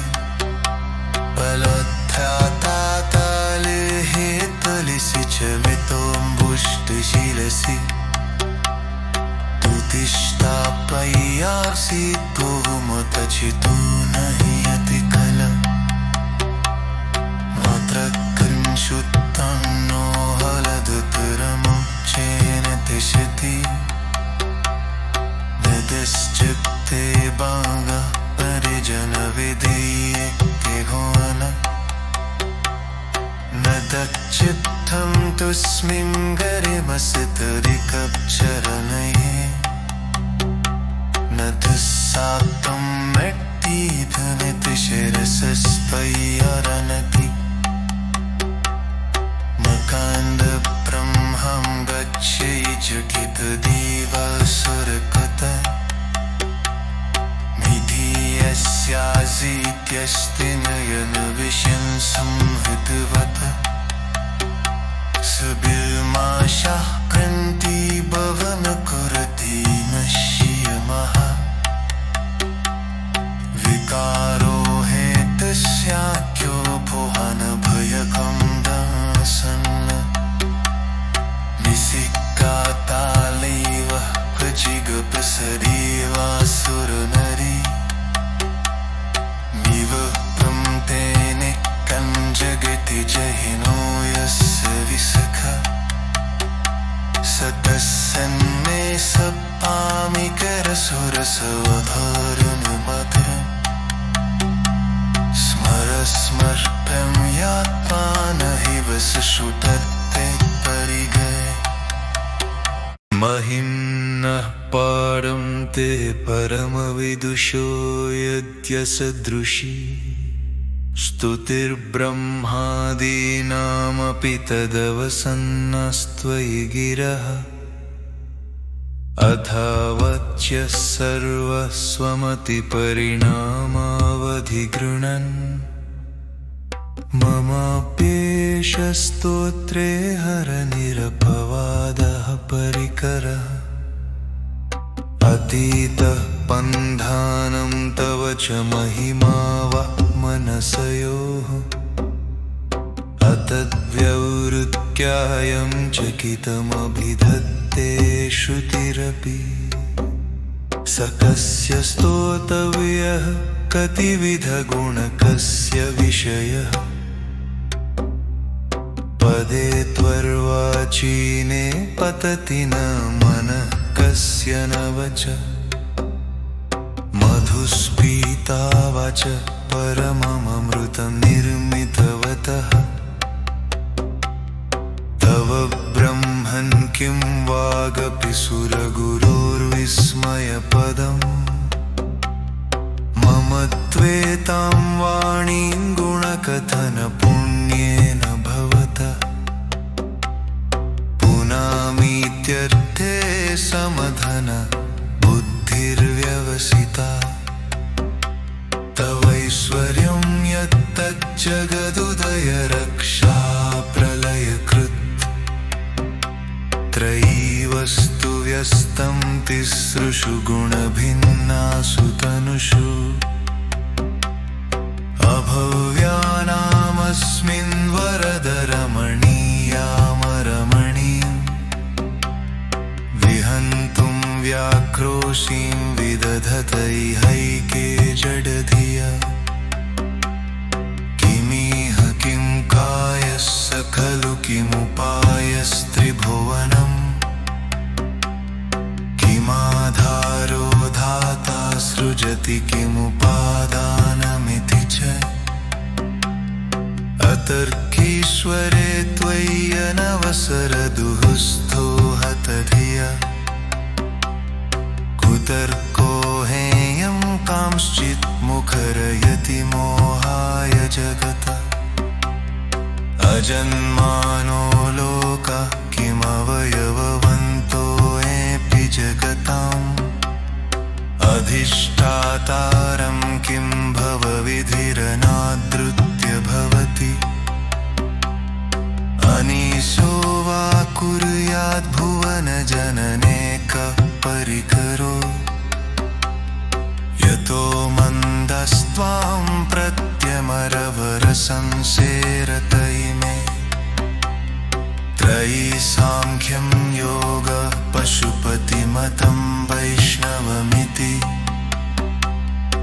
प्रभिन्ने प्रस्थाने परमिदमदपद्यमिति च रुचीनां वैचित्र्याद्रुजुकुटिलनानापथजुषाम् नृणामेको गम्यस्त्वमसि पयसामर्णवैव महोक्ष खट्वाङ्गं परशुरजिनं भस्मफणिना कपालं चेति यत्तव वरदतन्त्रोपकरणम् सुरास्तां तां वृद्धिं दधति तु भवद्भूप्रणिहिताम् न हि स्वात्मा रामं विषयमृगतृष्णा भ्रमयति ध्रुवं कश्चित् सर्वं सकलमपरस्त्वद्ध्रुवमिदम् परो द्रव्यात् द्रव्ये जगति गदति व्यस्तविषये समस्ते ह्यप्येतस्मिन् पुरमधनतैर्विस्मित इव स्तुवन् जिह्रेमि त्वां न खलु ननु दृष्टा मुखरता तवैश्वर्यं यत्नात्यदुपरि विरिञ्चिर्हरिरथ परिच्छेतुं ज्ञातावनलमनलस्कन्धवपुष ततो भक्तश्रद्धाभरगुरुगृणद्भ्यां गिरिशयत् स्वयं तस्थेताभ्यां तव किमनुवृत्तिर्न फलति अयत्नादासाद्य त्रिभुवनमवैरव्यतिकरम् दशास्यो यद्बाहूनभृतरणकण्डूपरवशान् शिरः पद्मश्रेणीरचितचरणाम्भोरुहबले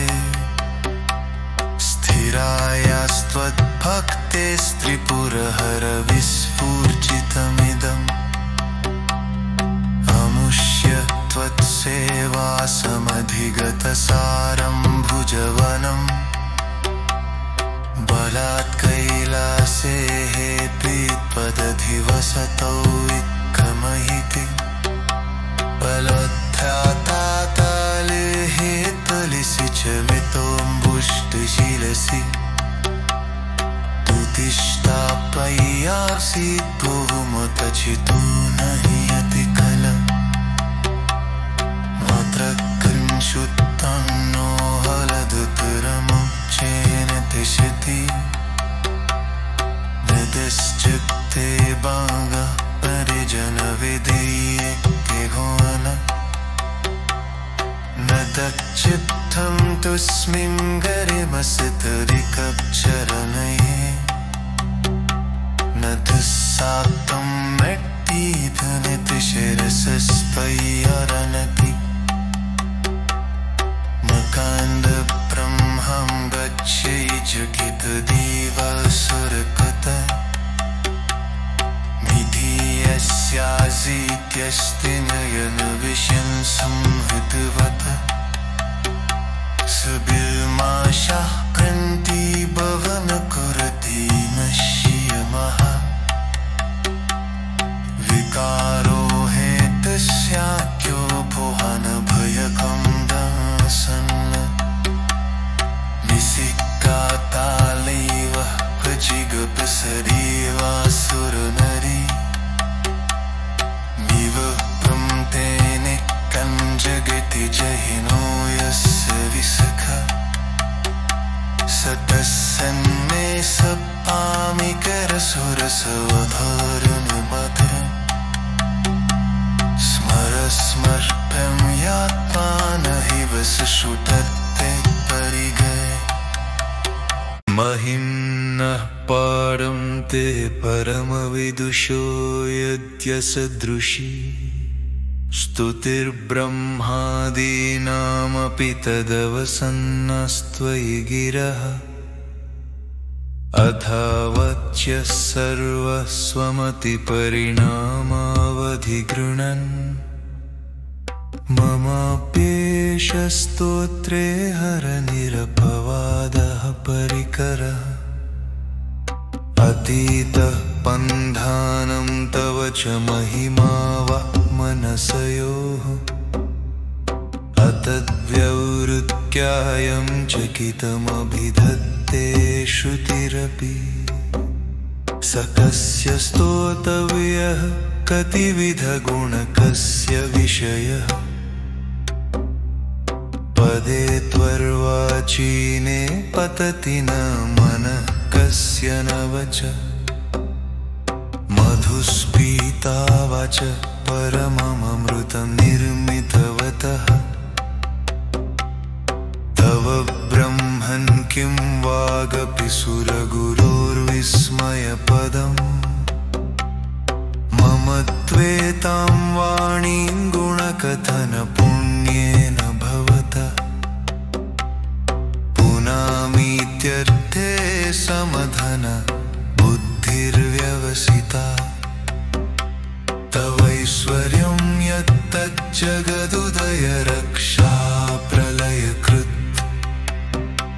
त्रयीवस्तु व्यस्तं तिसृषु गुणभिन्नासु तनुषु अभव्यानामस्मिन् वरदरमणीयामरमणीं विहन्तुं व्याक्रोशीं विदधतैहैके जडधिया किमिह किं कायस्य खलु किमुपायस्त्रिभुवनम् किमाधारो धाता सृजति किमुपादानमिति च अतर्कीश्वरे त्वय्यनवसरदुःस्थो हतधिया कुतर्को हेयं कांश्चित् मुखरयति मोहाय जगत अजन्मानो लोका किमवयववन्तोऽपि जगताम् अधिष्ठातारं किं भवविधिरनादृत्य भवति अनीशो वा कुर्याद्भुवनजननेकः परिकरो यतो मन्दस्त्वां प्रत्यमरवरसंसेरतैमे त्रयी सांख्यं योगः पशुपतिमतं वैष्णवमिति प्रभिन्ने प्रस्थाने परमिदमदः पद्यमिति च रुचीनां वैचित्र्याद्रुजुकुटिलनानापथजुषाम् नृणामेको गम्यस्त्वमसि पयसामर्णव इव महोक्ष खट्वाङ्गं परशुरजिनं भस्मफणिना कपालं चेति यत्तव वरदतन्त्रोपकरणम् सुरास्तां तां वृद्धिं दधति तु भवद्भूप्रणिहिताम् न हि स्वात्मा रामं विषयमृगतृष्णा भ्रमयति ध्रुवं कश्चित् सर्वं सकलमपरस्त्वद्ध्रुवमिदम् परो द्रव्यात् द्रव्ये जगति गदति व्यस्तविषये समस्ते ह्यप्येतस्मिन् पुरमधनतैर्विस्मित इव स्तुवन् जिह्रेमि त्वां न खलु ननु दृष्टा मुखरता तवैश्वर्यं यत्नात्यदुपरि विरिञ्चिर्हरिरथ परिच्छेतुं ज्ञातावनलमनलस्कन्धवपुष ततो भक्तश्रद्धाभरगुरुगृणद्भ्यां गिरिशयत् स्वयं तस्थेताभ्यां तव किमनुवृत्तिर्न फलति अयत्ना आसाद्य त्रिभुवनमवैरव्यतिकरम् दशास्यो यद्बाहूनभृतरणकण्डूपरवशान् शिरः पद्मश्रेणीरचितचरणाम्भोरुहबले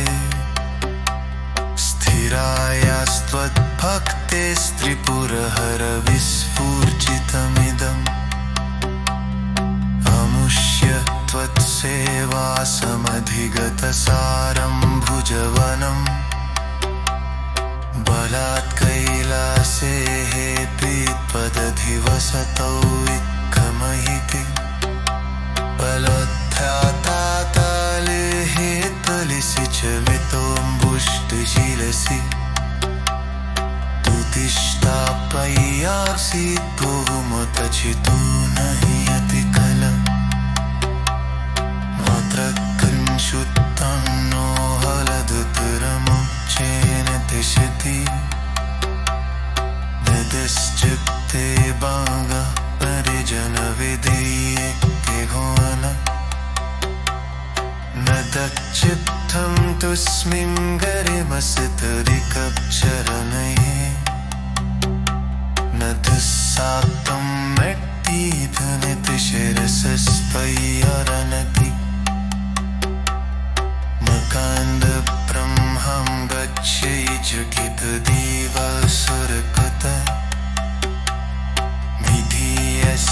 विधीयस्यासीत्यस्ति नयनविषं संहृतवत् सुबिल्माशाः क्रन्तिभवनकुरति नश्यमः विकारो हेतस्याख्यो भुवनभयकं दासन् निसिक्कातालैव प्रजिगपसरीवासुरनरी विवक्तं तेने कञ्जगति जहिनो यस्य विसखा स तस्सन्मे सपामिकरसुरसवधारणमधुरम् स्मरस्मर्प्यं यात्मानहिव सुषुतत्ते परिगये महिम्नः पारं ते परमविदुषो यद्यसदृशी स्तुतिर्ब्रह्मादीनामपि तदवसन्नस्त्वयि गिरः अथावच्य सर्वस्वमतिपरिणामावधिगृणन् ममाप्येष स्तोत्रे हरनिरपवादः परिकरः अतीतः पन्धानं तव च महिमा वा मनसयोः अतद्व्यवृत्यायं चकितमभिधत्ते श्रुतिरपि स कस्य स्तोतव्यः कतिविधगुणकस्य विषयः पदे त्वर्वाचीने पतति न मनः कस्य न वच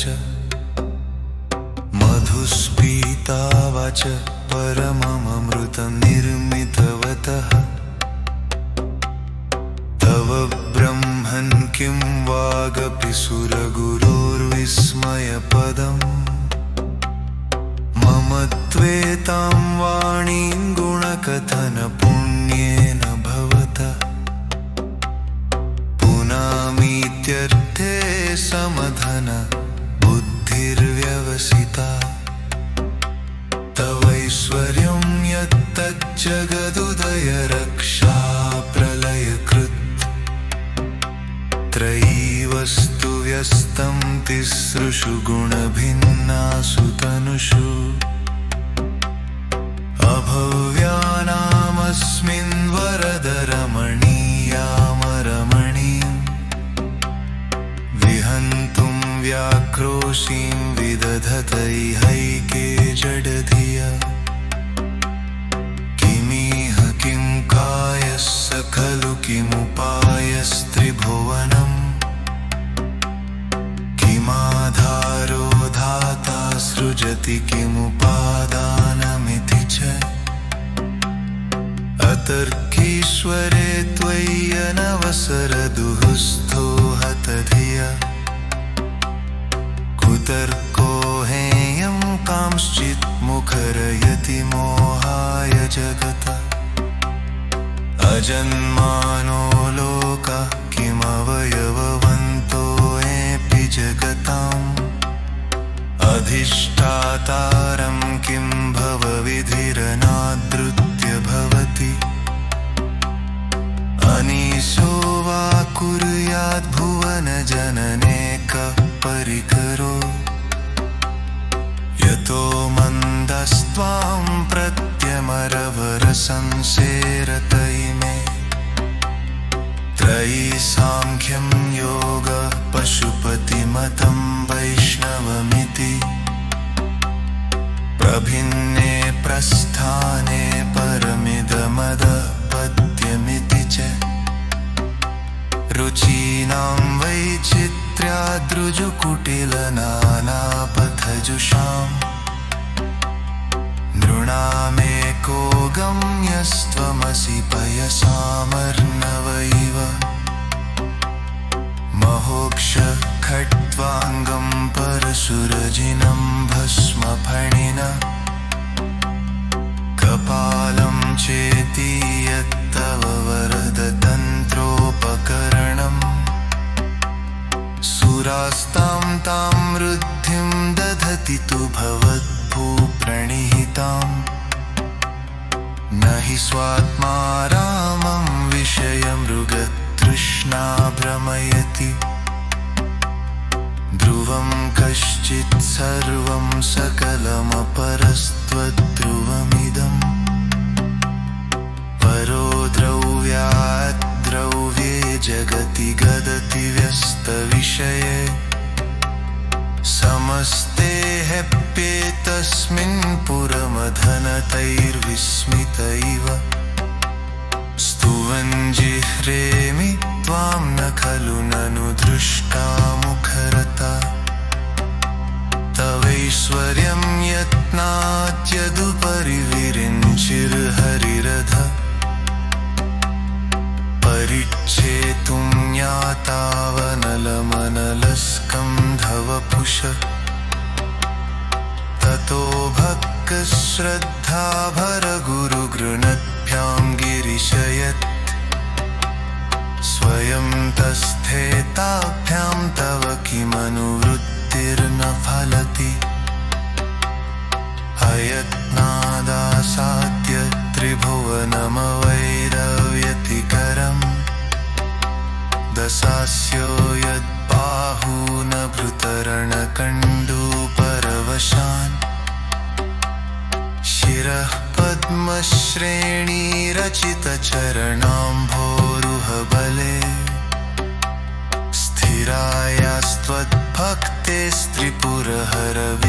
स्थिरायास्त्वद्भक्तेस्त्रिपुरहरविस्फूर्जितमिदम्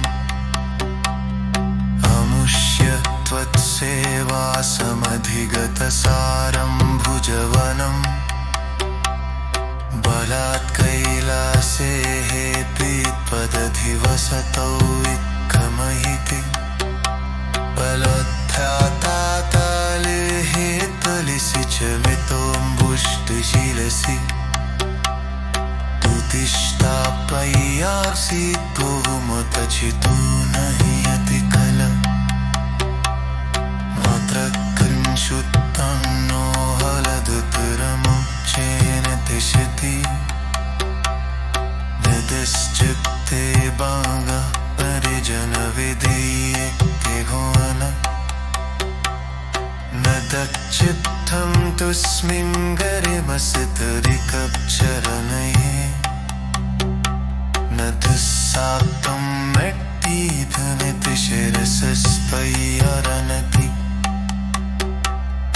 मकान्दब्रह्मं गच्छै जगितदेवासुरकृत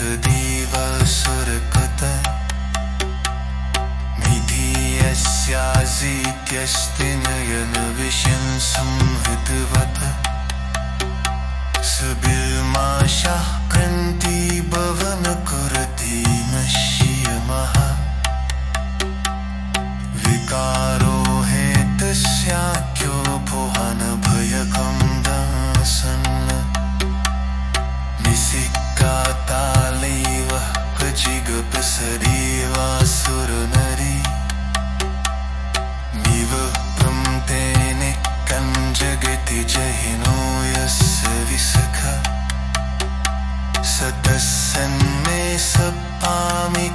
सुरसवधारणमधुरम् स्मरस्मर्प्यं यात्मानहिव सुषुतत्ते परिगए महिम्नः पारं ते परमविदुषो यद्यसदृशी स्तुतिर्ब्रह्मादीनामपि तदवसन्नस्त्वयि गिरः अथावच्य सर्वस्वमतिपरिणामावधिगृणन् ममाप्येष स्तोत्रे हरनिरपवादः परिकरः अतीतः पन्धानं तव च महिमा वा मनसयोः अतद्व्यवृत्यायं चकितमभिधत्ते श्रुतिरपि स कस्य स्तोतव्यः कतिविधगुणकस्य विषयः पदे त्वर्वाचीने पतति न मनः कस्य न वच मधुस्पीता वाच परममृतं निर्मितवतः तव ब्रह्मन् किं वागपि सुरगुरोर्विस्मयपदम् मम त्वेतां वाणीं गुणकथनपुण्येन भवतः पुनामीत्यर्थे समधन बुद्धिर्व्यवसिता तवैश्वर्यं यत्तज्जगदुदय रक्षा प्रलयकृत् त्रयी वस्तु व्यस्तं तिसृषु गुणभिन्नासु तनुषु अभव्यानामस्मिन् वरदरमणीयामरमणीं विहन्तुं व्याक्रोशीं विदधतैहैके जडधिया किमिह किं कायस्य खलु किमुपायस्त्रिभुवनम् किमाधारो धाता सृजति किमुपादानमिति च अतर्कीश्वरे त्वय्यनवसरदुःस्थो हतधिया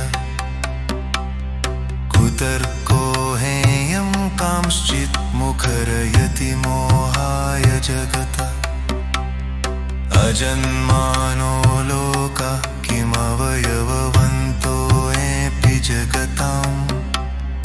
अधिष्ठातारं किं भवविधिरनादृत्य भवति अनीशो वा कुर्याद्भुवनजनने कः परिकरो यतो मन्दस्त्वां प्रत्यमरवरसंसेरतैमे त्रयी साङ्ख्यं योगः पशुपतिमतं वैष्णवमिति प्रभिन्ने प्रस्थाने परमिदमदपद्यमिति च रुचीनां वैचित्र्याद्रुजुकुटिलनानापथजुषाम् नृणामेको गम्यस्त्वमसि पयसामर्णव इव महोक्षखट्वाङ्गं परशुरजिनं भस्मफणिना कपालं चेति यत्तव वरदतन्त्रोपकरणम् सुरास्तां तां वृद्धिं दधति तु भवद्भूप्रणिहिताम् न हि स्वात्मा रामं विषयमृगतृष्णा भ्रमयति ध्रुवं कश्चित् सर्वं सकलमपरस्त्वद्ध्रुवमिदम् परो द्रव्यात् द्रव्ये जगति गदति व्यस्तविषये समस्ते ह्यप्येतस्मिन् पुरमधनतैर्विस्मित इव स्तुवञ्जिह्रेमि त्वां न खलु ननु दृष्टा मुखरता ऐश्वर्यं यत्नात्यदुपरि विरिञ्चिर्हरिरथ परिच्छेतुं ज्ञातावनलमनलस्कन्धवपुष ततो भक्तश्रद्धाभरगुरुगृणद्भ्यां गिरिशयत् स्वयं तस्थेताभ्यां तव किमनुवृत्तिर्न फलति अयत्नादासाद्य त्रिभुवनमवैरव्यतिकरम् दशास्यो यद्बाहूनभृतरणकण्डूपरवशान् शिरः पद्मश्रेणीरचितचरणाम्भोरुहबले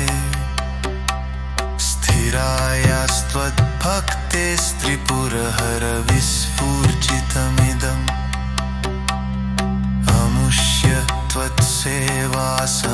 त्वत्सेवासमधिगतसारं भुजवनम्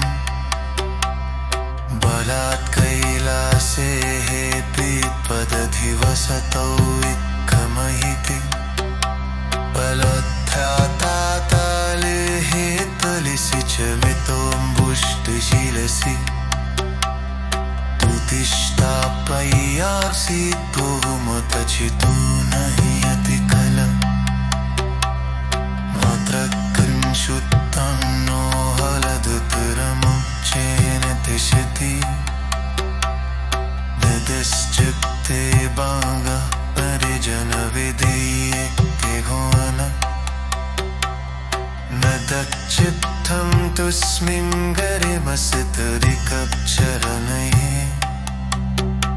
न दुस्साक्तं मट्टीधनितिशिरसस्त्वय्यरनति मकान्दब्रह्मं गच्छै जगितदेवासुरकृत